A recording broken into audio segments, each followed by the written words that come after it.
এটা হচ্ছে তোমার এলবিএস, ওই লেখাই আছে তো সুইচ গিয়ার এলবিএস লেখা আছে।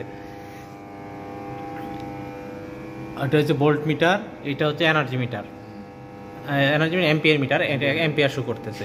এখানে 3টা ফেজে তোমার রেড ইয়েলো ব্লু করা আছে, আইডেন্টিফাই করা আছে। এখানে আছে সিটি, ওই যে উপরে আছে পিটি, মাঝখানে আছে হচ্ছে ফিউজ, এসআরসি ফিউজ এখানে আছে, যাতে হচ্ছে কোনো ধরনের প্রবলেম হলে, হাই ভোল্টেজ আছে কোনো ধরনের প্রবলেম হলে এই ফিউজগুলো সুরক্ষা দিবে। নর্মাল বাসা বাড়িতে যেরকম ফিউজ ইউজ করি এরকম ফিউজ এখানে।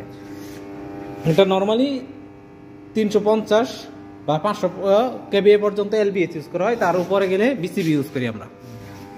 এখানে এটা হচ্ছে ট্রান্সফরমার, ট্রান্সফরমারে এলবিএস থেকে ইন হয়েছে পাওয়ার, এই সাইড দিয়ে হচ্ছে ট্রান্সফরমার থেকে আউট হয়েছে, এটা হচ্ছে স্টেপ ডাউন ট্রান্সফরমার। এই পাশে আছে এটা হচ্ছে এবিআর, এটার মাধ্যমে আমাদের যে ভোল্টেজটা আমরা কি করতেছি, স্থির রাখতেছি, যাতে আমরা 400 পিছনে যে আমাদের মোটর ইউজ করতেছি, আমাদের মোটরে যাতে, তার জন্য আমরা এই এবিআরটা ইউজ করতেছি। এখানে আমাদের অনেক ক্ষেত্রে ভোল্টেজ ড্রপ হয়, যাতে আমরা মোটরের ক্ষেত্রে আউটপুট ঠিক মতনই পাই, যার জন্য আমি এখানে এবিআরটা ইউজ করতেছি।